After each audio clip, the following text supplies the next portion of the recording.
Mga Lodi, don't skip ads po tayo. Maraming salamat sa patuloy ninyong pagsuporta. Paki-like and share naman dyan mga Lodi.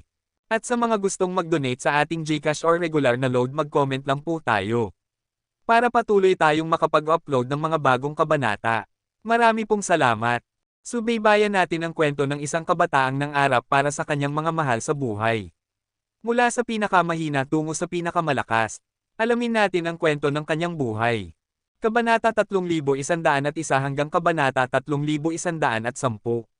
Kabanata 3101. Kakabalik lang ni Hansen sa hotel ng sabik na sinabi ni Ginoong Yang, Ginoo, lahat ubus na, ang mga gene race na binibente natin, maliban sa mutant na 8 Soundbog, binili na silang lahat ng mga tao. Naintindihan ni Hansen kung ano ang nangyari. Na-impress niya ang lahat sa party, at ang mga dumalo roon ay puro mayayaman at kilala. Malamang ay bumisita sila sa tindahan niya dala ng kuryosidad. Wala namang kakaiba kung gusto nilang bumili ng ilan. Ilagay mo muna ang itlog ng mutant 8 Soundbog. Pagkatapos maubos lahat, isara muna natin ang tindahan at hintayin na lang akong makakuha ulit ng mga gene egg. Wala sa mood si Hansen na mangolekta pa. Hindi siya interesado sa malaking kita, sapat na sa kanya ang may panggastos. Ginoo, kahit napakalakas ninyo, kung kayo lang ang maghuhukay ng gene eggs, masasayang lang ang oras ninyo, sabi ni Ginoong Yang. Hindi tayo makakapagpatuloy ng matagal sa ganitong sistema, at hindi ito maganda para sa ating paglago. Tumingin si Hansen kay Ginoong Yang at nagtanong, ano ang ibig mong sabihin, matandang Yang? Nagulat siya sa opinyon ni Ginoong Yang. Makakahanap tayo ng paraan para kumuha ng mga resources at ibenta ito online. Kahit mas maliit ang kikitain natin, mas tatagal naman ito sa mahabang panahon. Kung ganun, sa'yo ko na ipagkakatiwala yan. Ibinigay ni Hansen ang pera at autoridad kay Ginoong Yang. Nasa sabik si Ginoong Yang. Handa na siyang ipakita kay Hansen ang kanyang galing. Dati wala siyang God Spirit Blood Pulse o anumang tagumpay. Ngayon, mayroon na siyang God Spirit Blood Pulse, at perpekto pa ito. Pakiramdam niya ay muli siyang naging binata at puno ng sigla at lakas. By the way, maaari mo nang gamitin ang Holy Wen White Deer, sabi ni Hansen.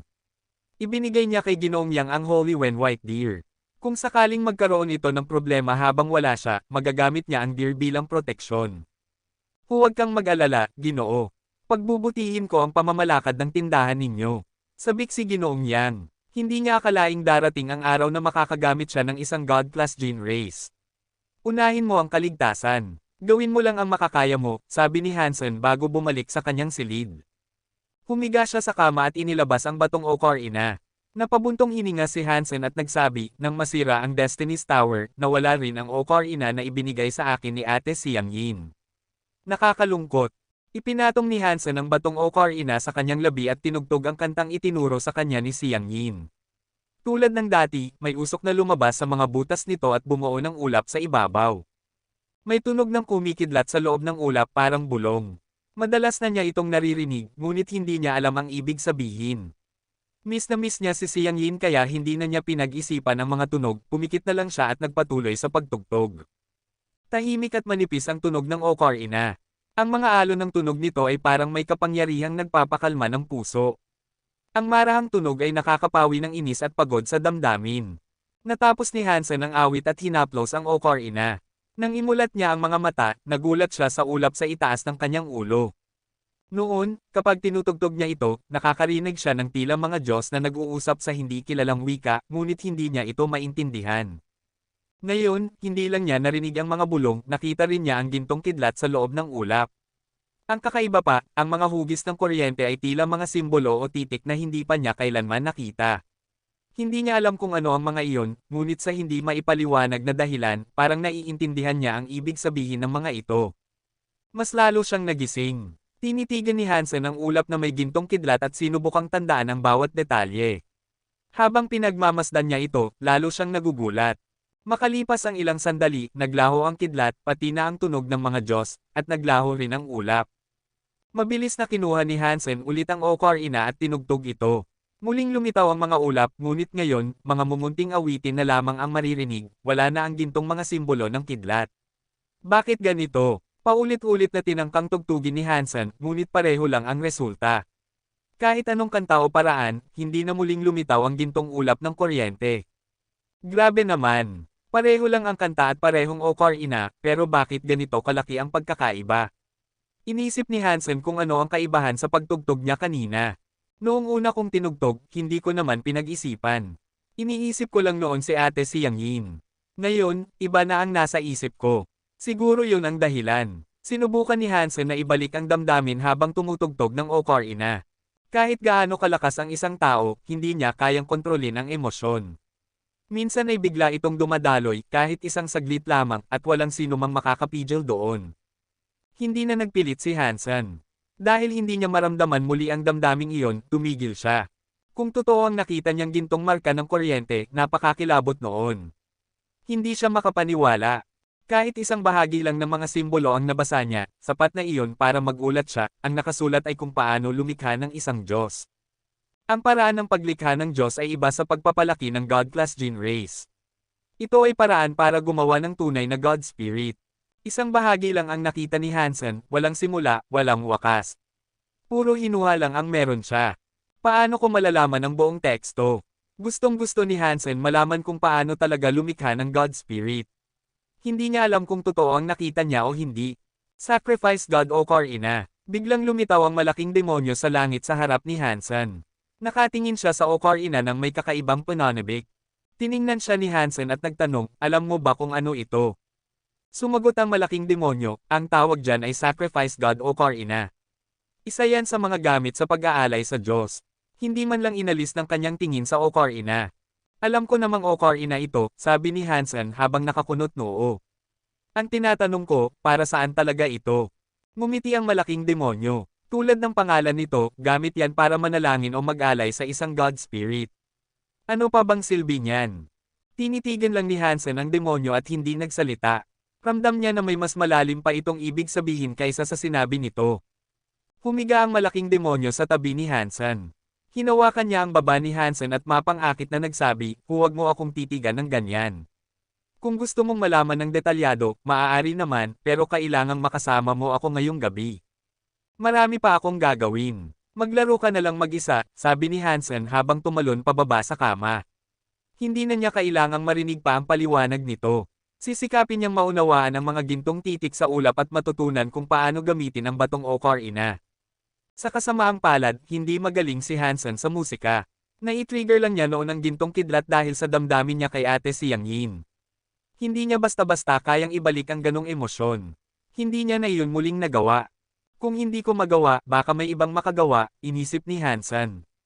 Kung si Fang Yinyi ay talagang si ate si Yang Yin na muling isinilang, siguradong may talento siya sa musika. Baka siya ang makakatulong sa akin para maunawaan ang hiwaga ng ocarina na ito. Plano niyang humingi ng tulong kay Siang Yingyi. Kabanata 3102. Bago pa man hanapin ni Hansen si Feng Yinyin, dinala na siya ni Feng Feifei sa tirahan nito. Saan mo? Nakausap ko na si Tia, masayang sabi ni Feng Yinyin habang hinihila ang braso niya. Dapat lumipat ka na sa bahay namin. Tiningnan ni Hansen si Feng Feifei. Ngumiti ito at nagsabi, hindi ko pa naibabalik ang utang ko sayo sa pagliligtas mo sa akin. Mukhang magkasundo kayo ni Little Yin. Kung gusto mo, masaya akong payagan ito. Sige, ngumiti si Hansen at pumayag. May gusto rin siyang itanong kay Feng Yinyin kaya hindi niya tinanggihan ang paanyaya. Hindi inasahan ni Feng Feifei na papayag agad si Hansen. Nagulat siya. Ginoong Han, may gusto sana akong itanong sa iyo, seryosong sabi ni Feng Feifei. May lobby lang ako, wala akong pribadong opisina. Kung hindi mo mamasamain, sa kwarto na lang natin pag-usapan, sabi ni Hansen, alam niyang gustong makipag-usap ng pribado ni Feng Feifei kaya ganoon ang sinabi niya. Nag-alinlangan sandali si Feng Feifei, ngunit kalaunan ay pumayag din. Sige. Inutusan ni Hansen si Jiang Shi na alagaan muna si Feng Yinyin habang silang dalawa ni Feng Feifei ay pumasok sa kwarto. Sa normal na sitwasyon, hindi papasok si Feng Feifei sa kwarto ng lalaki, ngunit dahil sa bigat ng pakay niya, hindi na niya inintindi ang kahihiyan. Sinuri ni Feng Feifei ang silid ni Hansen. Simple lang ang mga dekorasyon, tulad ng karaniwang ayos ng isang hotel. Medyo nadismaya siya. Akala niya, si Hansen ay may kakaibang hilig, ngunit normal lang pala talaga ito. Maaari mo nang sabihin ang gusto mong sabihin, sabi ni Hansen habang nakatingin kay Feng Feifei at umupo sa sopa. May seryosong ekspresyon si Feng Feifei habang nakatingin kay Hansen. Yumuko siya at nagsabi, narito ako para pasalamatan ka sa pagliligtas mo sa akin. Narito rin ako para iligtas ang buhay mo. Ano ang ibig mong sabihin? Tanong ni Hansen, interesado. Hindi agad sumagot si Feng Feifei. Sa halip, diretsong nagtanong, ako ba ay tama sa pag-aakalang ikaw ang pumatay kay Ginoong Gong Shujin? Sabihin na nating ako nga. Bakit? Hindi itinanggi ni Hansen. Napabuntong hininga si Feng Feifei at nagsabi, namatay si Gong Shujin dahil sa akin. Naiintindihan kong hindi ako mapapatawad ni Gong Shuji. Kung gusto niya akong patayin, tiyak na ikaw rin ay target niya. Ibig mong sabihin si Gong Shuji ang gumawa noon sa party. Nagulat si Hansen. Tumanggaw si Feng Feifei. Pinaimbestigahan ko. Si Gong Shuji nga. Ginamit niya ang matalik kong kaibigang si Tuya. Kung hindi, hindi sana ako napasailalim sa kontrol ng gene race na iyon nang hindi ko namamalayan. Habang nagpapasalamat ako sa pagliligtas mo, lalo lang nitong gustuhin ni Gong Shuji na patayin ka. Ngumiti si Hansen at nagtanong, kung alam mong sila si Gong Shuji at si Tuya, bakit hinahayaan mong malaya pa sila? Hindi ko gustong palampasin sila, ngunit wala akong magagawa. Kahapon, inanyayahan sila sa Ice Snow City. Nang makita ni Feng Feifei ang pagkalito ni Hansen, ipinaliwanag niya, ang Ice Snow City ay pag-aari ng isang maharlikang may dugong Diyos na si Steel Sin. Namana niya ang God Spirit Blood Pulse at napakalakas niya. Bukod pa rito, may hukbong tagapagtanggol siya ng kaharian. Isa siyang mahalagang tao sa Qin Kingdom. Ako ay isang mang-aawit lang. Kahit kilala ako, walang maglalakas loob na saktan si Ginoong Steel Sin para lang sa isang mang-aawit.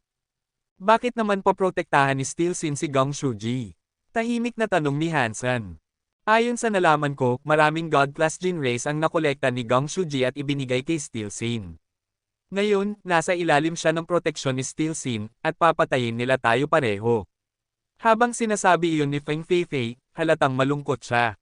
Kung si Gong Shuji lang ang kalaban, kaya pa sana ni Feng Feifei na makipag-usap. Pero isang maharlika na tulad ni Steel Sin ay hindi niya kayang galitin. Hindi niya basta ito mapagtatakpan. May ilang maharlika na gustong tumulong kay Feng Feifei, ngunit napakabigat ng mga kondisyon kaya hindi niya ito tinanggap. Hinanap ni Feng Feifei si Hansen para magtulungan sila laban kay Steel Sin. Hindi alam ng iba kung gaano kalakas si Hansen, pero alam niya, isa itong maharlikang may dugong Diyos. Hindi man kasing lakas ni Steel Sin, hindi rin siya madaling patayin.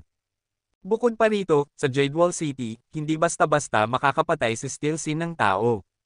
Tahimik si Hansen, ngunit may bahid ng galit sa kanyang mukha. Para bang nakapagpasya na siya. Nagdesisyon si Hansen na tumira kasama si Feng Feifei. Hindi niya ito pinatagal. Inutusan niya sina Jiang Shi at Ginoong Yang na mag-empake. Lumipat sila sa kastilyo sa Jadewall City kung saan nakatira si Feng Feifei. Nang araw na iyon, tahimik ang kastilyo. Pinatira ni Feng Feifei si Hansen sa isang hiwalay na bahagi. Pumunta sina Hansen at Feng Yinyin sa hardin para maglaro. Nang walang ibang tao, inilabas ni Hansen ang batong ocarina at iniabot ito kay Feng Yinyin. Little Yin, subukan mong tugtugin ito. Medyo kakaiba ang ocarina na ito, kaya kailangan mong gamitin ang kapangyarihan mo. Bagaman mas malakas si Feng Feifei kaysa kay Feng Yinyin, mas pinagkakatiwalaan ni Hansen si Yinyin. Ayaw niyang makita ni Feifei ang gintong kidlat sa mga ulap, kaya siya lang ang pinayagan niyang tumugtog. Subukan ko, sabi ni Feng Yinyin. Inilabas niya ang Mutant 8 Soundbug at ang Autumn Cicada. Pinagsama niya ang dalawang gene race. Ang pagsasama ng dalawang gene race ay nangangailangan ng malaking lakas ng loob at enerhiya. Kadalasan, nauubos ang lakas ng isang ordinaryong gene caster sa paggawa nito. Ngunit kahit bago pa lang kay Feng Yinyin ang dalawang gene race, kayanan niyang pagsamahin ang mga ito. Talagang mahusay siya. Matapos magtagumpay, tinanong ni Feng Yinyin, "San mo, anong kanta ang gusto mong tugtugin ko?" "Tugtugin mo lang ang kantang pinakaramdam mo," mabilis na sabi ni Hansen. Kung tama ang hinala niya, hindi tono o lakas ng tunog ang nagpapalabas ng gintong kidlat kundi ang damdamin na ibinubuhos sa pagtugtog. Tumanggaw si Feng Yinyin. Pagkatapos mag-isip sandali, inilapit niya ang ocarina sa labi at nagsimulang tumugtog. Ang ocarina ay dapat tunog malungkot, ngunit sa pagganap ni Feng Yinyin, naging kalmado at nakakapreskong pakinggan. Parang nabuhayan ng pakiramdam si Hansen habang nakikinig. Habang tumutugtog si Feng Yinyin, may usok na lumabas mula sa ocarina at bumuo ng ulap sa ibabaw ng kanyang ulo. Ang ulap na iyon ay may kakaibang himig, parang may Diyos o demonyong nananalangin sa loob. Maya-maya, nakita ni Hansen na may mga gintong kidlat sa ulap, mas marami ngayon kaysa dati.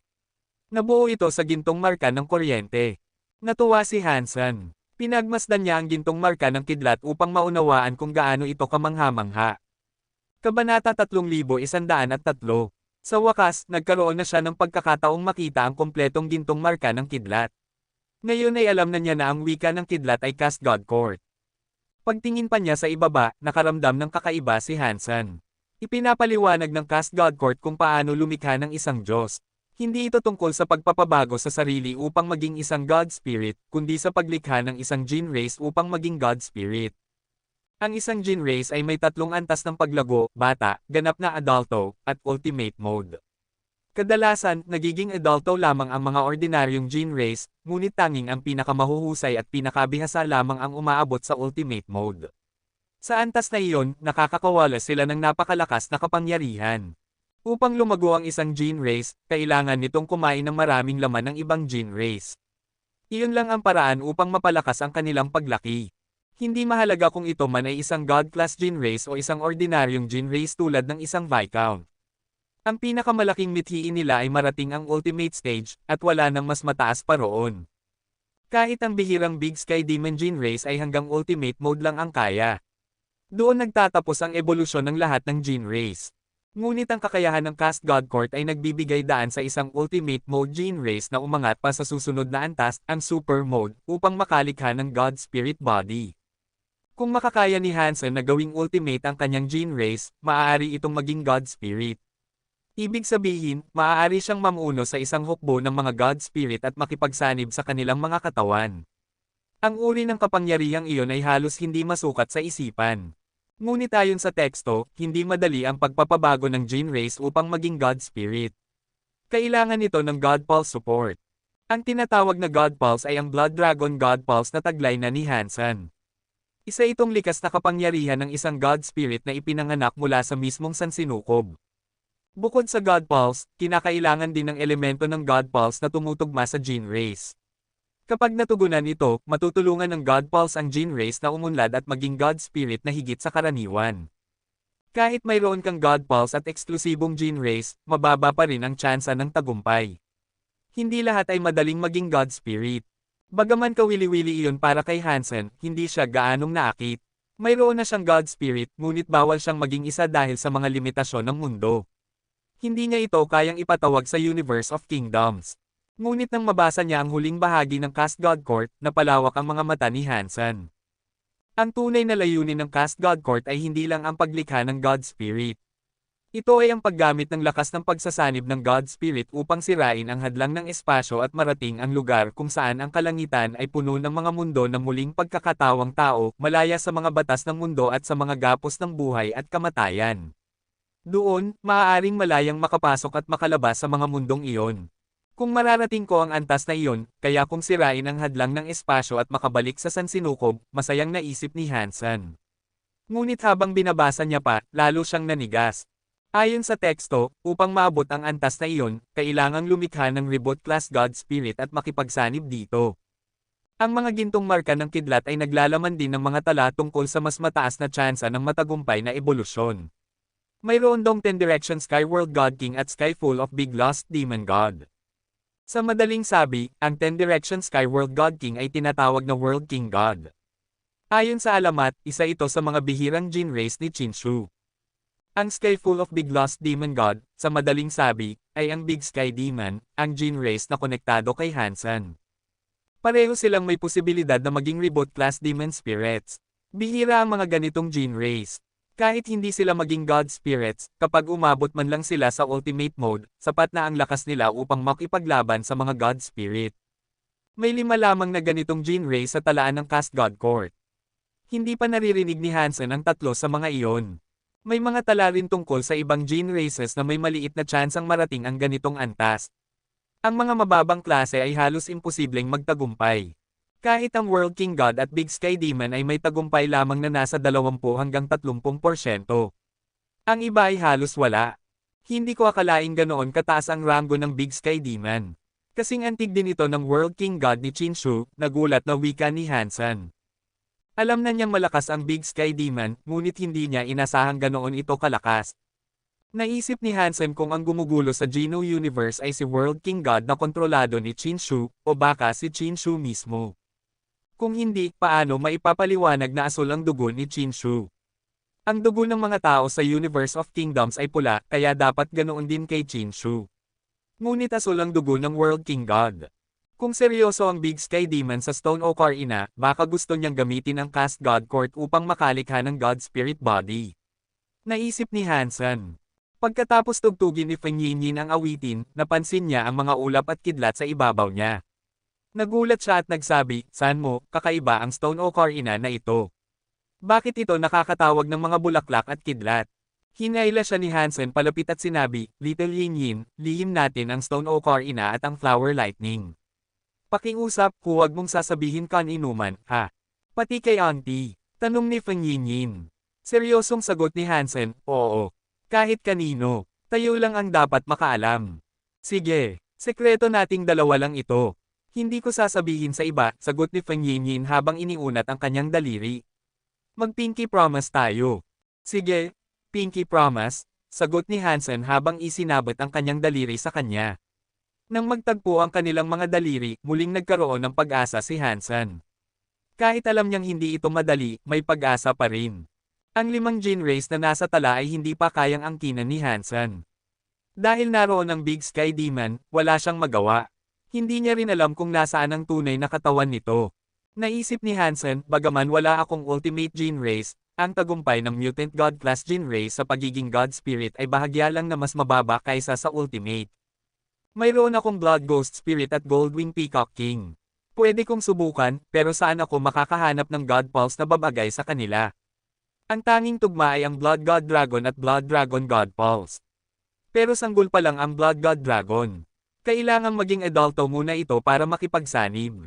Hindi madali ang paggawa ng God Spirit Body. Habang iniisip iyon, tumingin si Hansen sa kanyang Sea of Soul at sinuri ang Goldwing Peacock King. Nasaan niyo pa rin ito ng itlog, hindi pa tapos ang ebolusyon. Kung ako lang ang magpapakain, sobrang bagal. Wala rin akong sapat na Jin Race meat. Mukhang kailangang matapos munang umusbong ang Goldwing Peacock King, saka gamitin ang Black Crystal Armor para mapalago ang Blood God Dragon. Nagpasya si Hansen, bagaman hindi niya alam kung kailan matatapos ang ebolusyon ng Goldwing Peacock King. Habang nag-iisip si Hansen, bigla siyang nakarinig ng ingay sa labas. Tumayo siya at tumingin sa bintana, maraming taong nakasuot ng uniforme ang pumaligid sa kastilyo ni Feng Feifei. Kabanata 3104. Commander Lo, bakit ka narito? Ano ang kailangan mo? Tinanggap ni Feng Feifei si Commander Lo kasama ang isang katiwala. Nakatayo siya sa tapat ng mga bantay ng hari. Ang Kingsguard ang namamahala sa depensa ng Jade Wall City. Mayroong 14 na squadron ng mga mangangabayok at may 14th na commander. Ang mga commander ay nasa ilalim ng pamamahala ni Steel Sin. May 2 pang tauhan si Steel Sin, at iyon ang bumubuo sa buong Kingsguard. Ang 14 na squadron ng Kingsguard ay tinatawag ding Kingdom's 14 Riders. Ang bawat leader ay natatanging tao. Bagaman hindi ganap na pinamumunuan ni Steel Sin ang lahat, higit sa kalahati ng mga commander ay tapat sa kanya. Ang grupong ito ay tinatawag na Thunder Lion Riders. Sila ang inatasang magpanatili ng seguridad sa lugar. Ang commander na si Lu Sanji ay isa sa mga paborito ni Steel Sin. Ngayon, dinala niya ang Thunder Lion Rider sa bahay ni Feng Feifei. Hindi ito mukhang simpleng pagbisita, kaya medyo matamlay ang mukha ni Feng Feifei. Ang Thunder Lion Riders ay nakatanggap ng ulat na may ipinagbabawal na bagay sa paligid. Kailangan siyasatin namin ang lugar, kaya makipagtulungan kayo, malamig na sabi ni Lu Sanji. Si Lu Sanji ay matipuno, suot ang scale armor, at nakasakay sa lalaking leon na naglalagablab sa apoy. Para siyang demonyong Diyos mula sa impyerno, nakakatakot tingnan. Mga ipinagbabawal na bagay. Anong klaseng bagay? Tanong ni Feng Feifei habang nakakunot ang noo. Iyon ay lihim, malamig na sagot ni Lu Sanji. Itinaas niya ang kamay at nagutos, hanapin ninyo, pero mag-ingat. Sandali, Commander Lo, sagot ni Feng Feifei. Hindi kayo basta pwedeng sumugod sa loob ng tirahan ng iba. Hindi ito tama. Ano, questionin mo ba ang Kingsguard? Malamig na tugon ni Lu Sanji, walang pagbabago sa ekspresyon. Siyempre hindi, sagot ni Feng Feifei. Alam niyang magiging malaking kasalanan iyon. Ang pagsuwi sa Kingsguard ay halos kapantay ng pagtataksil. Maaaring maging dahilan iyon ng kanyang kamatayan. Kung ganoon, umurong ka na lang, utos ni Lu Sanji habang pinapasok ng kanyang mga sundalo ang kastilyo. Napilitan si Feng Feifei na utusan ang kanyang mga tao na huwag lumaban. Kung makikipaglaban sila, kahit wala siyang kasalanan, mapaparusahan siya bilang lumabag sa batas ng kaharian ng Qin. Alam niyang hindi simpleng inspeksyon ang pakay ni Lu Sanji, pero wala siyang magagawa. Isa siya sa 3 pinakatanyag na mga awit, ngunit ang kasikatan ay hindi sapat upang malampasan ang batas. Karaniwan, iginagalang siya ng mga maharlika, at hindi siya ginagalaw ng Kingsguard ng walang dahilan. Ngunit iba ito. Kung may utos si Steel Sin, walang sino mang makakakontra. Maliban na lang kung may dumating na malaking maharlika, wala siyang laban. Noong huli, tinanggihan ni Feng Feifei ang tulong ng mga maharlika, kaya malabong may tutulong sa kanya ngayon. Hindi sumama si Lu Sanji sa paghahanap. Nakasakay lang siya sa kanyang leon sa may pasukan at hinintay ang kanyang mga tauhan. Lumapit si Hansen kay Feng Feifei at nagtanong, ano ang nangyayari? Sabi ni Commander Lo, may ipinagbabawal daw sa bahay ko, sagot ni Feng Feifei. Tumingin lang si Hansen sa kanya, hindi nagsalita. Alam ni Feng Feifei ang ibig niyang sabihin, kaya nagsabi siya, paano ako magkakaroon ng ipinagbabawal na bagay? Sa tingin ko, gusto lang kaming takutin ni Steel Sin. Hindi lang niya tayo tinatakot, malamig na sagot ni Hansen. Babuka pa lang ang bibig ni Feng Feifei nang biglang lumuhad ang isang sundalo ng Thunder Lion Rider sa harap ni Lu Sanji. Commander, nakakita kami ng maraming sacrifice copper sa basement. Nagbago ang mukha ni Feng Feifei. Imposible, sigaw niya. Titingnan ko kung totoo o hindi, malamig na tugon ni Lu Sanji. Ipinahuli niya si Feng Feifei at dinala sa basement. Sumunod si Hansen kay Feng Feifei. Mabilis itong bumaba sa basement at nakita ang ilang mga produktong tanso na parang mga blok ng ledrilyo. Kakaiba ang tanso. Hindi ito karaniwang dilaw o lila, kundi may kakaibang asul na kulay. Para itong mga blok ng asul na tanso. Feng Feifei, ang tapang mo talaga, sigaw ni Lu Sanji. Itinatago mo ang sacrifice copper. Alam mo ba kung anong kasalanan iyon? May naninira sa akin. Hindi akin ang sacrifice copper. Takot na sagot ni Feng Feifei. Hindi niya alam kung si Lu Sanji mismo ang nagtanim noon o may traitor sa kanyang bahay. Wala ka nang dapat sabihin. Dalhin siya sa tanggapan ng Kingsguard. Aayusin ko ito ng mabuti, malamig na utos ni Lu Sanji. Kayong lahat, simulan na ang pagkolekta. Bago pa man siya sundin, ang mga tauhan ni Feng Feifei ay naglabas ng kanilang mga Jin Rays at humarap sa Thunder Lion Riders. Alam ng lahat na kapag nadala ka sa tanggapan ng Kingsguard, siguradong masusugatan ka o mamamatay. Ang mga maswerte ay pinapahirapan lamang, ang iba ay hindi na muling lumalabas. Walang alam na gagawin si Feng Feifei. Kahit gaano siya kasikat, wala siyang laban sa kapangyarihan ng kaharian, maliban kung kasing tanyag siya ni Zhong Liqing, ang mga awit na iginagalang kahit ng mga maharlika at hari. Ngunit malinaw na hindi siya ganoon kataas. Hindi niya inakalang bababa si Steel Sin sa ganitong antas. Gusto niyang pabagsakin sila nang hindi man lang lumalaban. Kapag nadala sila sa Kingsguard, wala na silang kaligtasan. Kung lalaban sila, iyon ay pagtataksil. Mamamatay sila ng malagim. At kahit makatakas man, hindi nila malalampasan ang Jade Wall City. Hindi lang Thunder Lion Riders ang kalaban nila, ang buong kaharian mismo. Napatingin si Feng Feifei kay Hansen, umaasang may paraan siya. Tumingin si Hansen kay Lu Sanji. Commander Lo, sigurado ka bang gusto mo kaming dalhin? Tanong niya. Ikaw si Hansen, hindi ba? Malamig na sabi ni Lu Sanji. Alam mo pala kung sino ako, malamig na sagot ni Hansen. Ngumisi si Lu Sanji. Ikaw ang gumawa ng kaguluhan sa kaarawan ni Feng Feifei. Sa tingin ko, ikaw ang nagplano nito. Ikaw ang nagdala ng sacrifice copper. Isa iyong katawa-tawang paratang. Alam ni Hansen na plano iyon ni Steel Sin para pag-awayin sila ni Feng Feifei. Bago pa makasagot si Hansen, sumigaw si Lu Sanji, ano pang hinihintay ninyo? Hulihin ang demonyong iyan. Sumang-ayon ang mga sundalo ng Thunder Lion Riders at naghanda upang salakayin si Hansen. Nakasakay lang si Lu Sanji sa kanyang leon, malamig na nakatingin kay Hansen na parang patay na tao na. Ngunit sa sandaling iyon, may narinig silang sigaw mula sa labas. Hansen! Nasaan ka, Hansen? Lahat ay napalingon sa pinto. Isang batang lalaki, mga 13 taong gulang, ang sumisigaw sa labas. Magaspang at inosente ang mukha nito, parang batang siga sa baryo, ngunit hindi siya mukhang kasapi ng nakakatakot na Kingsguard. Pumasok siya na parang paslit na sanay sa gulo. Kabanata 3105. Ginoong Prinsipe ng Corona. Nang makita ni Lu Sanji ang binatang lalaki, nabigla siya. Agad siyang bumaba mula sa lalaking leon at lumuhad sa harap ng Prinsipe ng Corona. Biglang lumuhad din ang lahat ng Thunder Lion Riders at yumuko sa harap ng binata. Ngunit hindi pinansin ng binata ang kanilang pagpapakita ng paggalang. Lumapit siya kay Hansen at hinawakan ang kamay nito. Hansen, bakit ka pumunta sa Jade Wall City nang hindi mo ako sinabihan? Kung hindi ko pa narinig na binugbog mo si Dao Tianyu sa handaan ni Feng Feifei, hindi ko malalaman na nandito ka sa Jade Wall City. Ang binata ay ang prinsipe ng korona ng kaharian ng Qin, si Qin Bai. Siya ang magiging tagapagmana, ang hinaharap na hari ng kaharian ng Qin. Iisa lamang ang anak ng hari, kaya likas lamang na siya ang magiging susunod na hari. Ang palasyo ng kaharian ay hindi basta pinapasok ng karaniwang tao. Kahit gusto kitang hanapin, hindi ako makakapasok, sabi ni Hansen habang tumatawa. Naiintindihan ko. Kasalanan ko iyon. Halika, pumunta tayo sa palasyo ngayon. Hinailan ni Qin Bai si Hansen para sumama sa kanya. Para siyang batang masigla. Sa totoo lang, bata pa nga siya. Mga 13 taong gulang lamang. Sa edad na iyon, ang mga ordinaryong bata ay naglalaro pa.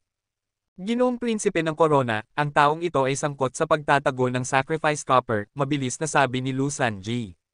Kailangan ko siyang dalhin sa kagawaran ng Kingsguard para sa investigasyon. Ano ang ibig mong sabihin na pagtatago ng Sacrifice Copper? Gusto ko siya. Pwede ko ba siyang kunin? Inis na tanong ni Qin Bai kay Lu Sanji. Mabilis na yumuko si Lu Sanji at nagsabi, patawarin po ninyo ako, Ginoong Prinsipe ng Corona. Mahalaga ang Sacrifice Copper para sa kaharian. Isang bagay ito na may kinalaman sa dangal ng bansa. May batas ang kaharian na sinumang nagtatago ng Sacrifice Copper ay nagkakasala ng malaki. Kung higit sa 1 kilo ang hawak, kamatayan ang parusa. May hindi bababa sa 100 kilo rito. Dapat patayin ang buong pamilya niya. Bago pa matapos magsalita si Lu Sanji, sinampal siya ni Qin Bai. Pwede sanang umiwas si Lu Sanji, ngunit hindi niya nagawa. Hindi siya gumamit ng kahit anong kapangyarihan para labanan ang prinsipe. Tinanggap niya ang sampal. Namula ang kanyang mukha, at kita ang 5 bakas ng daliri. May ginagawa ako. Kailangan pa ba kitang turuan? Galit na sabi ni Qin Bai habang nakatingin sa kanya. Nakaangat ang kanyang baba at halatang spoiled. Para siyang batang hari na sanay masunod. Napangiti si Hansen sa ginawa ni Qin Bai. Lalong natuwa si Feng Feifei. Hindi niya inasahan na may koneksyon pala si Hansen sa prinsipe ng korona, si Qin Bai. Ginoong Prinsipe ng Corona, may batas ang kaharian, at may patakaran ang bawat pamilya. Tungkol sa Sacrifice Copper, hindi pa rin makalaban si Lu Sanji. Lumuhad siya sa harap ng prinsipe ngunit hindi tumigil sa pagsasalita. Muling sinampal siya ni Qin Bai, ngayon sa kabilang pisngi, mas malakas pa. Napuno ng dugo ang bibig ni Lu Sanji. Binuksan pa niya ang bibig para magsalita, pero bago pa makapagsalita ay muling sinampal ni Qin Bai. Napuno ng dugo at galit ang kanyang mukha, ngunit hindi siya makasagot. Galit na sumigaw si Qin Bai, ang Sacrifice Copper na yan, ako ang naglagay sa bahay niya. Papapatayin mo rin ba ako? Papatayin mo rin ba ang buong pamilya ko? Nanlaki ang mga mata ni Lu Sanji. Nanginginig ang kanyang katawan at pinagpawisan ng malamig. Alam niyang hindi kay Hansen o Feng Feifei ang Sacrifice Copper, ngunit alam din niyang hindi iyon totoo na kay Qin Bai. Gayunman, matapos sabihin iyon ni Qin Bai, hindi na siya pwedeng kontrahin. Ang pumatay sa pamilya ng hari ay isang kasalanang hindi kayang akuan kahit ng pinuno ng Kingsguard o ng isang general. Hindi ko po kayang gawin iyon, sabi ni Lu Sanji. Hindi ko alam na ang Sacrifice Copper ay pag-aari ng prinsipe ng korona. Patawarin po ninyo ako. Nilunok niya ang dugo at yumuko ng paulit-ulit. Hindi niya kayang magkasala laban sa hari. Kung alam mong nagkamali ka, umalis ka na. Wala kang silbi, malamig na sabi ni Qin Bai habang nakasimangot. Nagngingit-ngit si Lu Sanji. Akala niya, madali niyang mahuhuli sina Hansen at Feng Feifei. Pero ngayon, wala siyang nakuha kundi 2 sampal at pulang mukha. Hindi rin niya madadala ang 100 kilo ng Sacrifice Copper. Ngayon, nandoon si Qin Bai at kinuha pa ang lahat. Walang magagawa si Lu Sanji kundi yumuko, tapos sinama ng tingin si Hansen bago niya tinawag ang kanyang mga tauhan at umalis. Nabigla man at natuwa si Feng Feifei at ang iba. Akala nila mamamatay na sila. Hindi nila inasahan na biglang darating ang kilalang spoiled na prinsipe at ipagtatanggol sila, pati na sisirain ang mukha ni Lu Sanji sa harap ng lahat. Naunawaan ni Hansen kung bakit maraming tao ang gustong maging hari at kung bakit may mga gustong maging tirano. Mas mabuting maging masamang hari kaysa sa mabuting hari dahil ang masama nagagawa ang gusto niya. Isang prinsipe tulad ni Jinbei ay pwedeng gawin ang kahit ano. Pwede siyang maging arrogant at walang pakialam sa iba. Pero sa pagkakataong iyon, ang ginawa ni Jinbei ay nakapagpasaya kina Hansen at sa iba. Hansen, ligtas ka na. Sumama ka na sa akin sa palasyo. Tamang-tama ang dating mo. Dapat tulungan mo akong maghaiganti, masiglang sabi ni Jinbei habang hinahatak si Hansen. Ginoong prinsipe ng korona, tapos na ang nangyari ngayon, pero hindi pa ito lubusang tapos, sabi ni Hansen habang humihinga ng malalim. Sa ngayon, hindi pa ako makakapunta sa palasyo. Ano pa ang kailangan mong gawin? Akala ko inayos ko na ang tungkol sa sacrifice copper para sayo. Hindi na mangangahas si Lu Sanji, sabi ni Jinbei na tila nagulat. Si Lu Sanji ay isang maliit na tauhan lang. Ang tunay na gustong pumatay sa akin ay ang general ng Kingsguard, si Steel Sin, paliwanag ni Hansen, sabay kwento ng lahat ng nangyari. Dapat patay na si Gong Shuji. Dapat pinatay mo na siya. Ngayon, tumakas siya kay Steel Sin na nasa Ice Snow City. Napakasama niyan, sabi ni Jinbei habang nag-aalala. Kahit makapangyarihan siya, may mga bagay pa rin siyang kinatatakutan. Bukod sa emperador, may ilang grand teacher na nakakatakot para sa kanya, sila lang ang may lakas ng loob na saktan siya. Tungkol naman kay Steel Sin, mataas ang katungkulan nito sa kaharian ng Qin. Alam ni Jinbei kung gaano kapanganib ang taong iyon. Hindi man niya ito lubos na kinatatakutan, pero hindi niya ito kayang bastyusin tulad ni Lu Sanji. Pagkatapos mag-isip, ngumiti si Jinbei at mayabang na nagsabi, ayos lang. Sumama ka at si Feng Feifei sa palasyo. Hindi maglalakas loob si Steel Sin na galawin ka roon. Narinig iyon ni Feng Feifei at napangiti siya ng mapait. Ang palasyo ay hindi lugar para sa mga karaniwang tao. Kahit gustuhin ni Jinbei, hindi sila makakatagal doon. Tiyak na kukwestiyonin siya ng mga opisyal at maharlika, at sasabihin, hindi nila alam ang kanilang ginagawa. Ginoong prinsipe ng korona, kailangang harapin natin ito balang araw, sabi ni Hansen. Kung patuloy nating iiwasan, lalo lang tayong mapapahamak. Hindi ko kailangang pumunta sa palasyo, pero maaari ba akong humingi ng isang pabor? Oh, sabihin mo lang. Kung kaya kong tumulong, tutulungan kita. Sagot ni Jinbei habang tinatampal ang sarili niyang dibdib. Kabanata 3106. Pagkabasa ni Lu Sanji sa ulat, malamig na sinabi ni Steel Sin, kalokohan ito. Mr. Sin, may espesyal na koneksyon si Hansen sa Crown Prince, sabi ni Lu Sanji. Sa tingin ko, hindi magiging madali ang pagtamba sa kanya gaya ng inakala natin. Mukhang may paghamak si Steel Sin. Sinabi niya, ang Big Chin Kingdom ay itinayo ng mga katulad natin. Matalino ang ating hari. Mabuting tao siya. Hindi niya hahayaang gumawa ng kalokohan ang Crown Prince. Kailangan nating alisin ang masamang taong ito sa mundo bago siya magdulot ng kapahamakan sa kaharian.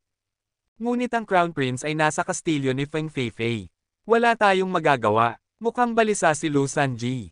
Masakit pa rin ang kanyang mukha. Hindi siya naglakas loob na pumunta muli sa tahanan ng pamilya Feng para hulihin sila. Iwinasiwas ni Steel Sin ang kanyang kamay. Hindi na kailangang pumunta roon. Kung gusto talaga natin siyang patayin, hindi natin kailangang dalhin siya. Kaya natin siyang alisin mula pa sa malayo. Ano ang ibig mong sabihin? Tanong ni Lu Sanji habang nagtatakang nakatingin kay Steel Sin. Ngumiti si Steel Sin. Bigla siyang kumuha ng isang gene race. Ang gene race na iyon ay hugis matandang tao na gawa sa tanso. Iyon ang siming demon race ni Gong Shuji. Ang matandang iyon, si Gong Shuji, ay may god class na siming demon race. Nakuha niya iyon mula sa isang misteryosong land pulse. Napakabihirang gene race iyon, at sakto pa itong tumutugma sa aking god spirit blood pulse. Maraming beses ko na siyang pinuntahan para bilhin iyon, ngunit palagi niya akong tinatanggihan. Ngayon, siya mismo ang lumapit sa akin. Ngayon, mayroon na ako ng eksklusibong siming demon race na ito. Maaari nating subukang gamitin ito laban kay Hansen. Narinig ko na ang siming demon race ay nangangailangan ng mga jin ng biktima, sabi ni Lu Sanji. Ngayon, siguradong nagbabantay si Hansen, kaya hindi magiging madali ang pagkuha ng kanyang mga jin. Tinitigan ni Steel Sin ang siming demon race na may pagkahumaling sa mga mata. Iyon ay dahil si Gong Shuji ang gumagamit noon. Marunong siyang maghukay ng mga land pulse, ngunit inutil siya pagdating sa paggamit ng gene races. Ang Siming Demon Race ay napakalakas, ngunit nasayang lamang dahil sa kawalan niya ng kakayahan. Kung marunong lang siya, hindi sana buhay si Feng Feifei. Inabot ni Steel Sin ang Siming Demon Race, hinaplos ito na parang balat ng kasintahan. Patuloy siyang nagsasalita sa sarili, ang kapangyarihan ng Siming Demon Race ay hindi simpleng bagay. Mabuti na lang at tumutugma ito sa aking God Spirit Blood Pulse. Ginawa ko itong eksklusibong gene race. Kaya mas malakas ito. Tinitigan ni Lu Sanji ang Siming Demon Race nang may pag-uusisa. Hindi pa siya nakakakita ng ganoon noon. Ngayon, malinaw niyang nakita na ito ay hugis taong walang mukha. Pagtingin niyang mabuti, hindi pala ito simpleng tansong rebulto. May mga tila ugat ng dugo ito, mga pulang linya na paikot-ikot sa buong katawan. Nakikita mo ba ang mga pulang linya? Tanong ni Steel Sin. Iyan ang nangyayari kapag ang Siming Demon Race ay naging eksklusibong gene race. Pinahusay ito ng aking si Blood Pulse. Ngayon, hindi na natin kailangan ng mga gene ni Hansen. Maaari na natin siyang patayin. Itinaas niya ang kanyang kanang daliri at hiniwa ito. Ginamit niya ang sarili niyang dugo. Ang tansong tao ay walang mata, ilong, o bibig. Isinulat niya rito ang mga salitang, Hansen. Isinulat niya ang pangalan ni Hansen gamit ang sarili niyang dugo. Biglang kumislap ng kakaibang pulang liwanag ang tansong tao. Parang nakakahawa ang liwanag. Nagningning ang mga ugat ng dugo sa Siming Demon Race, palakas ng palakas. Patuloy na nagbabago ang anyo ng Siming Demon Race sa loob ng kakaibang pulang liwanag. Unti-unti itong nagiging kamukha ni Hansen. Ngumiti ng may kayabangan si Steel Sin. Sinabi niya, ang tunay na kapangyarihan ng Siming Demon Race ay parang kapangyarihan ng tadhana. Ang mababang antas ng paggamit nito ay sa pamamagitan ng pagkuha ng gene ng kalaban mo. Pwedeng buhok o balat, iyan ang pinakasimpleng paraan. Pero ang tamang paggamit nito ay hindi mahirap. Kailangan mo lang ang pangalan ng iyong kalaban. Kapag nasulat mo iyon, kikilos ang kapangyarihan ng tadhana at gagana ang Siming Demon Race. Siyempre, dapat iyon ang pangalang madalas gamitin ng kalaban. Pwedeng palayaw. Ang pangalan ay simbolo ng kapalaran. Kapag madalas niyang gamitin iyon, kahit hindi tunay na pangalan, konektado pa rin iyon sa kanya. Napakalakas pala ng Siming Demon Race, masayang sabi ni Lu Sanji. Patay na si Hansen ngayon. Habang umiikot ang mga ugat ng dugo, naging mukha ni Hansen ang mukha ng tansong tao. Pinuri ni Lu Sanji, iyan nga ang mukha ni Hansen. May Siming Demon Race si Mr. bilang eksklusibong gene race. Mas magiging makapangyarihan ka pa kaysa kay Sangam. Tumawa si Steel Sin. Hindi kayang sirain ng Siming Demon Race ang sinumang sobrang makapangyarihan. May kahinaan din ito. Kung masyadong malakas ang kalaban o may matinding God Spirit Blood Pulse na proteksyon, hindi ito gagana at mauubos lang. Agad na nag-alala si Lu Sanji. Narinig ko na baka God Blood Noble si Hansen. Hindi ba siya immune sa Siming Demon Race? Malamig na tumawa si Steel Sin at sinabing, kahit pa siya ay God Blood Noble, hindi siya kasing lakas ng aking Ice Snow God's Blood Pulse. Bukod pa rito, mayroon akong si Blood Pulse sa Land Pulses. Sa dalawang Blood Pulse na ito, kahit God Blood Noble siya, mamamatay pa rin siya. Habang nagsasalita siya, naging mukha ni Hansen ang Siming Demon Race. Ang Ice Snow Planet ay isa sa mga planeta ng Jade Wall City. Ang Ice Snow City ay itinayo rito. Sa gitna nito ay may templo ng yelo at nyebe. Ang pamilya ni Steel Sin ay may God Blood Pulse mula sa Ice Snow God. Maaari silang makipag-ugnayan at magsanib sa Ice Snow God. Hindi ito katulad ng karaniwang God Spirit Blood Pulse. Kahit ang perpektong God Spirit Blood Pulse ay hindi kasing ganda ng Ice Snow Blood Pulse ng pamilya Steel. Ang Blood Pulse na iyon ay namamana, kaya lahat ng miyembro ng pamilya Steel ay ipinapanganak na may Ice Snow God Spirit Blood Pulse. Kung nais nilang makipagsanib sa Ice Snow God, kailangan nilang gawin iyon sa templo ng Ice Snow God.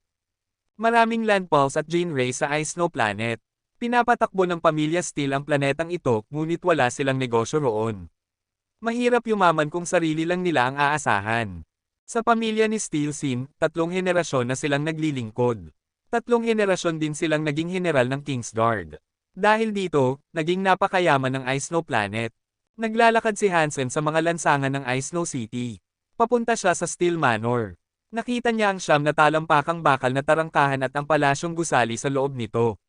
May malamig na ngiti sa kanyang labi. Ayaw ni Hansen ng gulo. Ayaw din niyang manggulo. Pero kapag may gulong lumapit sa kanya, sinisiguro niyang matapos iyon at hindi na muling bumalik. Ang Steel Manor ay itinayo sa paligid ng Ice Snow God Temple. Tumayo si Hansen sa harap ng mga tarangkahan at nakita ang templong nagyayelo sa loob. Papasok ako. Tingnan natin kung gaano kalakas ang mga God-Blood Nobles dito. Humakbang si Hansen papunta sa tarangkahan ng Steel Manor. Nang nasa 300 talampakan na siya mula rito, sumigaw ang mga bantay, ito ay Steel Manor. Bawal pumasok ang hindi autorisado. Kabanata 3107. Mister, may isang taong nagngangalang Hansen na naghahanap sa inyo. Si Steel Sin ay handa ng buhayin ang kapangyarihan ng Siming Demon Race. Gusto niyang patayin si Hansen. Bigla na lang may nagulat mula sa labas. Ano? Si Hansen ay naglakas loob pumunta sa Ice Snow City. Galit na sabi ni Lu Sanji. Nakunat noo si Steel Sin at nagtanong, ilan ang kasama niya? Isa lang, sagot ng bantay. Isa lang. Nagulat si Steel Sin. Mister, siguradong handa siya, mabilis na sabi ni Lu Sanji. Ano ba talaga ang inaasahan niyang magawa sa loob ng aking manor? Malamig na tanong ni Steel Sin. Gusto kong makita kung ano ang plano niya. Papasukin ninyo siya sa bulwagan. Ang Ice Snow City ang kanyang teritoryo. Kahit ang mga pinakamagagaling na mandirigman ng Qin Kingdom ay maingat kapag naroon. Pero ngayon, si Hansen ay pumunta mag-isa. Kinabahan si Steel Sin. Inilagay niya ang Siming Demon Race na may mukha ni Hansen sa kanyang God Spirit Mark. Handa na ang lahat. Kailangan na lang niyang buhayin iyon para patayin si Hansen. Ngunit wala siyang mga Jin nito. Ang paggamit ng sariling dugo upang pumatay ay may kaakibat na panganib. Kung may mali, ang paggamit ng mga Jin ng kalaban ay hindi nakakasakit sa nagsasagawa ng ritual. Ngunit kung sariling dugo ang gamitin at bumaliktad ang kapangyarihan, malaki ang pinsalang matatamo. Ginagamit niya ang sariling dugo, kaya kapag pumalpak, siya mismo ang masasaktan. Gayunman, kaya ni Steel Sin na gamitin ang kanyang kalooban upang matunten si Hansen. Nakakabit iyon sa kanya. Kung hindi, baka ibang tao pa ang tamaan na kapangalan ni Hansen. Nakita ni na Steel Sin at Lu Sanji sina Gong Shuji at si Tuya na naghihintay sa labas. Mr. Sin, si Hansen ay naglakas loob pumunta rito sa Steel Manor, galit na sabi ni Gong Shuji. Ito na ang pagkakataon para patayin siya. Mangyaring patayin ninyo siya. Iganti ninyo ang pagkamatay ng anak ko. Siyempre. Pero bago iyon, pakinggan muna natin kung ano ang sasabihin niya. Pumasok si Steel Sin sa bulwagan. Hindi naglakas loob si Gong Shuji na tutulan o magsalita ng padalos-dalos, kaya sinabi niya, Mr. Sin, sasama ako. Gusto kong makita siyang mamatay. Mabuti, malamig na tugon ni Steel Sin. Sumunod si Gong Shuji kay Steel Sin. Si Lu Sanji ay nasa kabilang gilid niya. Nasa kaliwa at kanan si Gong Shuji at Lu Sanji habang magkasabay silang naglakad papasok sa bulwagan. Nag-alinlangan si Tuya, ngunit sumunod pa rin. Si Hansen ay humahanga sa isang painting sa dingding nang dumating si Steel Sin. Tiningnan niya ito at tinanong, ikaw ba si Steel Sin? Oo, ako nga si Steel Sin. Umupo si Steel Sin sa pangunahing upuan. Ang kanyang pagiging makapangyarihan ay kusa ng lumabas. Malamig niyang tinitigan si Hansen at tinanong, bakit mo ako hinahanap? Alam na niya ang lahat tungkol kay Hansen.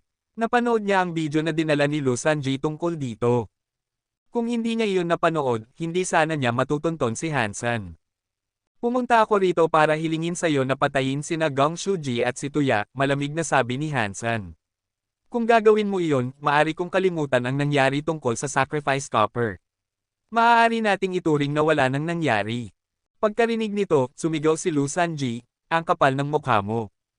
Tumingin si Gong Shuji kay Steel Sin at sinabi, sira ulo ang taong ito. Pakiusap, patayin mo siya. Hindi sila pinansin ni Steel Sin. Malamig niyang tinitigan si Hansen. May mga batas ang Qin Kingdom.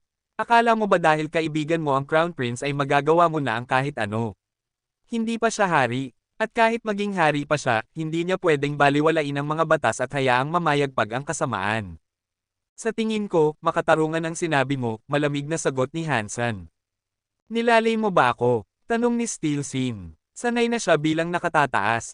Kahit hindi siya gumagamit ng Jin Race, ang kanyang autoridad ay nakakatakot. Parang may mga talam sa kanyang mga mata. Karamihan ay nanghihina sa harap niya. Ngunit hindi ito gumana kay Hansen. Nilampasan na niya ang langit at lupa. Pati mga templo ng Diyos ay kanyang winasak. Hindi siya pinansin ni Hansen at nagsabi, hindi ako narito para sa ngalan ng Crown Prince. Narito ako para makipag-ayos sa'yo. Tatanungin lang kita ulit, papatayin mo ba sina si Toya at Gong Shuji? Oo o hindi. Paano kung hindi ko sila patayin? Malamig na tanong ni Steel Sin, matalim ang mga mata na parang lawin. Kahit hindi siya galit, nakakatakot ang kanyang presensya. Mr. Sin, ayokong madumihan ang aking mga kamay sa dugo, buntong hiningang sagot ni Hansen. Totoo ito, ayaw ni Hansen pumatay kung hindi kinakailangan. Mas gusto niyang maresolba ang mga problema ng hindi madyugo. Pero para kina Steel Sin, Lu Sanji, at iba pa, ang sinabi niya ay parang kamangmangan. Sumigaw na si Lu Sanji at ang iba. Galit na galit si Steel Sin. Tumawa siya at nagsabi, sige. Sige, gusto kong makita kang naliligo sa dugo sa loob ng manor ko. Alam ni Hansen na hindi na ito mapag-uusapan pa. Tumigil siya sa pagsasalita. Tinawag niya ang Blood Ghost Spirit at nagsanib dito. Kasabay nito, tinawag niya rin ang Blood Dragon God Spirit Blood Pulse at nagsanib din. Ang Blood Dragon God Spirit Blood Pulse ay may lilang kaliskis na bumalot sa katawan ni Hansen. Ang Blood Ghost Spirit naman ay nagpalago ng kanyang pulang buhok at nagbigay sa kanya ng buntot ng unggoy. Nagbago rin ang kanyang mga mata, naging kulay lila at pula. Kumislap ang buong katawan niya sa parehong kulay, na parang isang demonyo. Paano ka naglakas loob gumamit ng Jin Ray sa loob ng Steel Manor? Dapat kang mamatay, sigaw ni Lu Sanji. Nagsanib siya sa Thunder Fire Lion. Ang kanyang kamao ay naglalagablab ng kidlat at apoy habang umatake kay Hansen. Ang kapangyarihan ng Thunder Fire ay nag-anyong lalaking leon na sumalakay kay Hansen. Napakatindi at sumasabog ang enerhiya. Si Gong Shuji, na labis ang galit kay Hansen, ay umatake rin. Nagsanib siya sa God-class Jin Rays na Yin Wolf at ginamit ito sa Ultimate Mode. Iyon ang kanyang pinakamalakas na Jin Rays. Nagkaroon siya ng tainga ng lobo, buntot ng lobo, at katawan na may itim na balahibo. Bumuga siya ng malamig na itim na hangin. Inipon niya ang kapangyarihan sa kanyang mga kamay at inabot ang ulo ni Hansen. Ang itim na hangin ay nag-anyol ng ulo ng itim na lobo. Si Situya naman ay kumagat sa labi at bumuga ng tunog ng ibon, parang lark, ngunit ang tunog ay may kasamang mga shockwave. Ang mga shockwave ay tumama sa Thunder Fire Lion at sa ulo ng Black Wolf, na doble ang lakas. Ang dalawang nakakatakot na kapangyarihan ay parang tidal wave na pinalakas ng tunog. Diretso itong sumugod kay Hansen. Kalma lang si Hansen. Itinaas niya ang kanyang kamao. Pumulupot dito ang lila at pulang enerhiya, at umalangaw-ngaw ang tunog ng dagendong ng dragon. Mabilis na sumigaw si Steel Sin, hindi pwede. Isa talaga siyang God-Blood Noble. Tumakbo kayo. Ngunit huli na. Ginamit ni Hansen ang Blood God Dragon Combined Gene Skill at Blood Dragon Flying into the Sky. Mula sa kanyang kamao ay lumabas ang isang ulo ng dragon na kulay lila at pula. Umungal ito ng napakalakas at winasak ang lahat. Sumabog ang Thunder Fire Lion at Black Wolf Head, ngunit patuloy pa rin sa pagsulong ang ulo ng dragon. Kabanata 3108. Biglang nagbago si Steel Sin at naging Diyos ng digmaan ng yelo at nyebe. Ang kanyang itim na buhok ay naging puting-puti at ang kanyang balat ay parang kristal. Buong katawan niya ay naglalabas ng malamig na aura at may mga umiikot na nyebe sa paligid niya. Sinubukan niyang suntukin ang kakaibang eksena ng dugo ng dragon na lumilipad sa langit ni Hansen, ngunit huli na. Boom! Si Lu Sanji at Gong Shuji, na nasa unahan, ay tinamaan ng lakas ng kakaibang eksena ng dugo ng dragon na lumilipad sa langit. Nabutas nito ang mga pader ng bulwagan. Si Situya naman ay nabalutan ng dugo habang umatras. Ang lakas ng kakaibang eksena ng dugo ng dragon na lumilipad sa langit ay bumangga sa yelo at nyebeng kapangyarihan ni Steel Sin. Nabuhat ang kisame ng buong bulwagan, parang nag-iba ang palasyo. Hansen, talaga bang maglalakas loob kang umatake? Malamig na sabi ni Steel Sin. Nakatayo siya sa gitna ng mga guho, ang kanyang puting buhok ay lumilipad sa hangin habang malamig siyang nakatingin kay Hansen. Dumating ang maraming makapangyarihang mandirigma ng Steel Manor. Lahat sila ay nagpalabas ng matitinding presensya ng mga Jin Rays at pinalibutan ang buong lugar. Kinuha ng mga tao sina Gong Shuji at Lu Sanji, ngunit napakasama ng kanilang kalagayan. Patuloy silang dumudugo. Kahit ginamitan na sila ng Jin Rays na may kakayahang magpagaling, kaunti lang ang naitulong. Ginoong Sin, sinabi ko na ayokong madumihan ng dugo ang aking mga kamay, malamig na sabi ni Hansen. Pero ikaw ang nagpumilit, wala na akong magawa. Galit na galit si Steel Sin.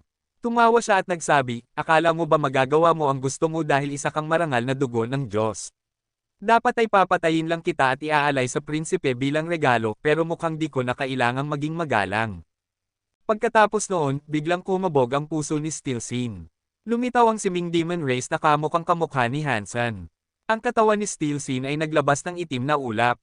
Inabot niya ang ulo ng siming demon race, at bumalot sa katawan nito ang nakakatakot na usok. Iyon ba ang gene race na nakasakit kay Feng Feifei? Tanong ni Hansen. Nakita niya na kamukha niya ito, kaya agad niyang nakilala. Hansen, naglakas loob kang manggulo sa Ice Snow City. Isa iyan sa mga huling pagkakamali mo. Pero hindi kita papatayin agad, malamig na sabi ni Steelsin habang patuloy na umaagos ang itim na usok patungo sa siming demon race. Biglang nagdugo ang buong katawan ng siming demon race, parang multo. Inabot nito ang mukha at tinusok ng 10 daliri ang sarili nitong mga mata at pisngi. Tumagos ang mga daliri at lumabas ang dugo na parang bukal. Ipapadama ko sa iyo ang impyerno, sabi ni Steelsin na may halakhak ng kasamaan. Ipapakita ko sa buong mundo kung ano ang mangyayari sa mga mangangahas na kalabanin ako. Tinitigan niya si Hansen. Sa normal na pagkakataon, dapat ay gayon din ang nangyayari kay Hansen, tinutusok ang sariling mukha at mata. Pero nanatiling matatag si Hansen, walang galaw, at malamig na nakatingin kay Steelsin. Imposible, bulalas ni Steelsin. Ang pamilya Steel ay 3 henerasyong bantay ng hari. Kahit ang mga may dugong maharlika ay takot sa kanila.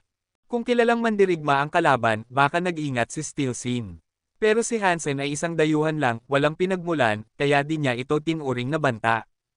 Ngayon, dahil hindi tinatablan si Hansen ng kapangyarihan ng siming demon race, napilitan siyang seryosohin ito.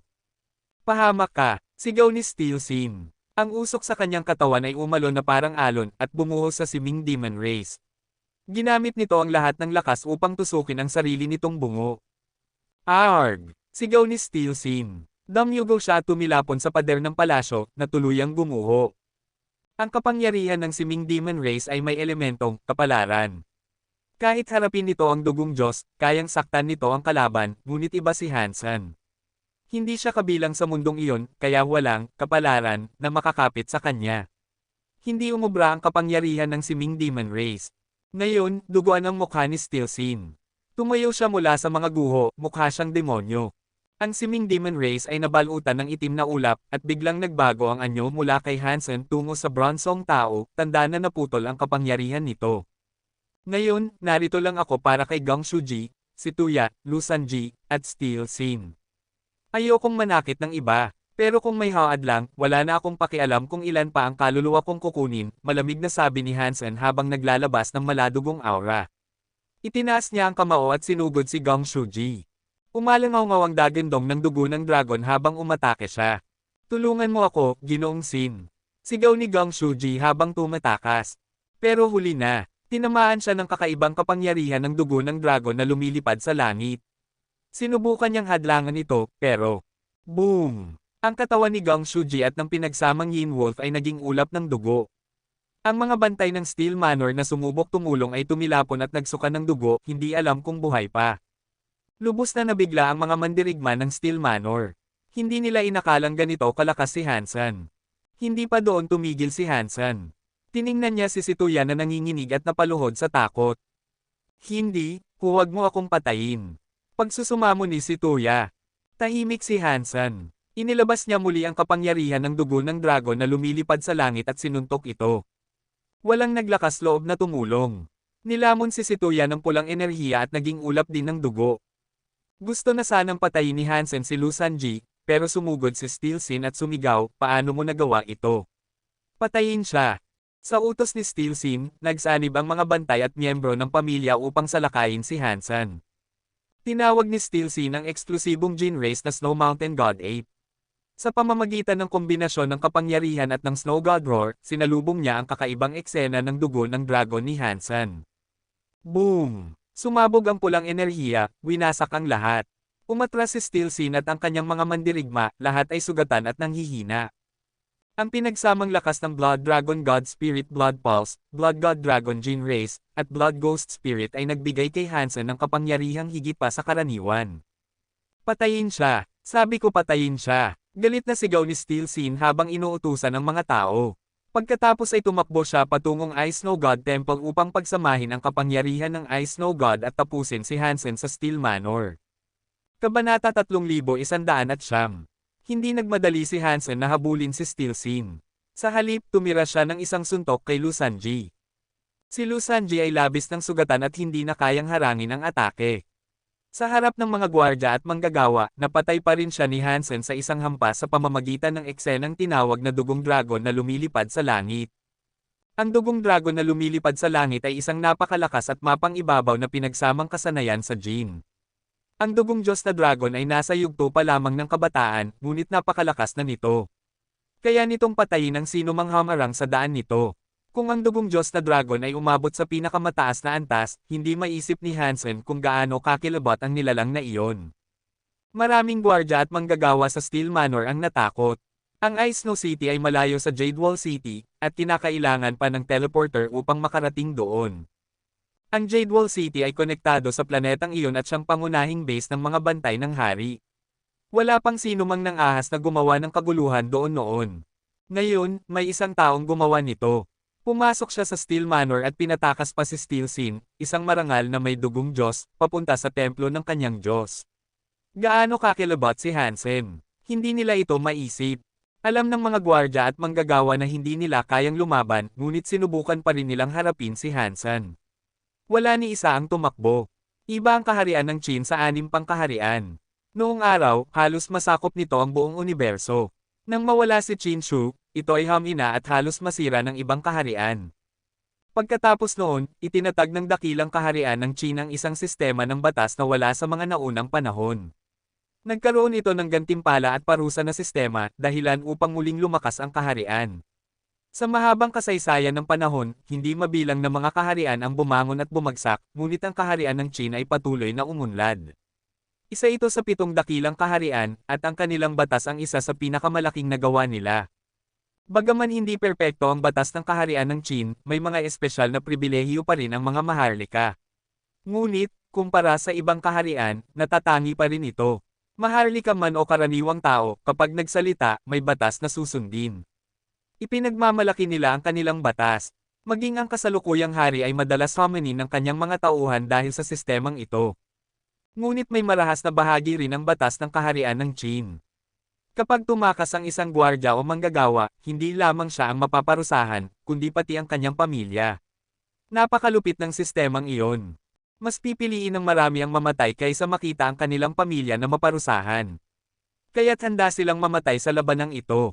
Nauunawaan iyon ni Hansen. Ayaw din niyang pumatay ng walang saysay. Pagkatapos niyang patayin si Lu Sanji, umatungal ang malaking dragon sa kanyang kamao. Nilinis nito ang daan patungo sa Ice Snow God Temple. Ang 3,000 set ng bakal na baluti ay hindi nakayanan ang kapangyarihan ng dugong dragon na lumilipad sa langit. Sinubukan nilang harangin siya, ngunit winasak ni Hansen ang lahat ng hamarang. Wala ni isa ang nakapagpigil sa kanyang pag-usad. Nakapasok na sa templo si Steel Scene. Pinahiran niya ang dugo sa kanyang mukha at nagmukhang uhaw sa paghihiganti. Ang pamilya Steel ay puro may dugong Diyos, at 3 henerasyon na nilang pinangangalagaan ang Jade Wall City bilang mga general ng bantay ng hari. Napakataas ng kanilang awtoridad. Wala pang nang-ahas na manghiya sa kanila. Ngunit ngayon, may isang tao, si Hansen, na gumawa nito. Galit na galit si Steel Scene. Gusto niyang patayin si Hansen. Pagpasok niya sa templo ng Diyos, hiniwa niya ang kanyang kamay at pinatulo ang dugo sa batong altar. Lumuhad siya sa harap ng Diyosa ng Yelo at Nyebe at nanalangin, pinapagana ang kanyang Ice Snow God Spirit Blood Pulse. Ang estatwa ng Diyosa ng Yelo at Nyebe ay tila kristal na gawa sa jade, parang diwata mula sa malamig na palasyo. Natatakpan ng puting belo ang kanyang mukha, kaya't walang nakakakita ng malinaw. Tanging ang kanyang mga mata lamang ang nakikita, at iyon ay nagbibigay ng banal na aura. Walang nagtatangkang titigan siya dahil parang paglapastangan iyon. Mula sa katawan ni Steel Scene ay lumabas ang malamig na hangin ng Nyebe, tila apoy na tumatagos sa kalangitan. Mula sa altar ay lumabas ang asul na apoy, at ang estatwa ay parang binuhay ng kapangyarihan. Lumitaw ang nakakatakot na enerhiya ng Yelo at Nyebe. Unti-unting lumiwanag ang estatwa, parang mismong Diyosa ang bumababa mula sa langit. Napakalakas ng enerhiya nito, nagyelo ang buong templo, pati hangin ay tila natigil. Sa pakiramdam ng kapangyarihan, natuwa si Steel Scene at tiningala ang estatwa. Ang liwanag ng Diyosa ng Yelo at Nyebe ay tumingkad sa ibabaw ng altar, tila nakatingin sa lahat ng nilalang. Mabilis na lumuhad si Steel Scene at nagmakaawa. Mas mahigit, ako po si Steel Sin ng ika-9 na henerasyon ng pamilya Steel. Ipagkaloob niyo po na magsanib tayo upang mapatay ko ang aking kaaway. Ang Diyosa ng Yelo at Nyebe ang nagbigay ng God Spirit Blood Pulse sa pamilya Steel. Siya ang tagapagtanggol at kasangga ng pamilya. Maliban sa unang henerasyon, kailangang humingi ng pahintulot ang bawat kasapi bago sila makipagsanib sa kanya. Mas mahigit ayon sa sinaunang kasunduan, ipinagkakaloob ko sa iyo ang walang hangganang kapangyarihan ng Diyos hanggang sa wakas ng mundo, sabi ng malamig at banal na tinig. Bumaba ang liwanag ng Diyosa ng Yelo at Nyebe sa katawan ni Steel Sin. Ang katawan niya ay napuno ng malamig na liwanag at yelong enerhiya. Tumayo siya, napalilibutan ng asul na apoy. Pumasok si Hansen sa Ice Snow God Temple at nakita niyang nagsanib na si Steel Sin at ang Diyosa ng Yelo at Nyebe. Nakatayo si Steel Sin sa harap ng altar, suot ang makislap na baluting yelo at korona ng nyebe. Nang marinig niya ang yabag ni Hansen, lumingon siya at galit na tumitig dito. Mas mahigit mayroon ka lang God Spirit Blood Pulse, at nagmamagaling ka na. Ipapakita ko sa iyo kung sino ang tunay na pinili ng Diyos. Ang mga batas ng kaharian ng China ay hindi ka kayang parusahan, ngunit ako ang gagawa. Mabubuhay ka para mapanood kung wasakin ko ang iyong blood pulse at balatan ka ng buhay. Ngunit habang nagsasalita siya, naramdaman niyang unti-unting nawawala ang kapangyarihan ng Diyosa ng Yelo at Nyebe. Natunaw ang kanyang baluti at korona. Ang Diyosa ng Yelo at Nyebe, na halos tuluyan ng nagsanib sa kanya, ay biglang lumabas mula sa kanyang katawan at lumutang sa itaas ng altar. Mas mahigit, ano ito? Gulat na tanong ni Steel Sin. Hindi pa ito nangyari kailanman sa kasaysayan ng pamilya nila. Hindi siya sinagot ng Diyosa ng Yelo at Nyebe. Sa halip, bumaba siya at lumakad patungo kay Hansen. Yumuko siya at nagbigay galang. Mas mahigit, pagbati, Ginoo. Ako si Diyosa ng Yelo at Nyebe. Kabanata 3110. Ang katawan ni Steel Sin ay wasak. Para siyang tinamaan sa puso. Nanlaki ang kanyang mga mata habang nakatitig kay Hansen at sa Diyosa ng Yelo at Nyebe sa loob ng templo ng Diyos. Ang mga God Spirit ay banal. Sinasamba sila ng lahat sa buong kaharian. Kahit ang Diyosa ng Yelo at Nyebe ay may kasunduang ituring ang pamilya bilang kasangga. Hindi man lang naisip ng pamilya Steel na maging walang galang sa kanya kahit isang beses. Itinuturing nila siyang Diyos at tagapagtanggol ng kanilang pamilya. Ngunit ngayon, ang kanilang tagapagtanggol na Diyosa ng Yelo at Nyebe ay nakayuko sa harap ni Hansen parang isang mas mababang nilalang na nagbigay galang sa isang nakatataas. Tinawag pa niya itong, Ginoo. Hindi makapaniwala si Steel Sin sa kanyang nakikita. Mas mahigit, Diyos ko, anong uri ng halimaw ang nasangkot ko? Biglang nahilo si Steel Sin. Umiikot ang kanyang paningin, at bumagsak siya sa sahig. Sa labas ng templo, naroon ang mga gwardya at manggagawa ng Steel Manor. Nakita nilang nababalot ng liwanag ng yelo at hangin ng nyebe ang buong templo. Hindi sila makalapit para makita ang nangyayari sa loob.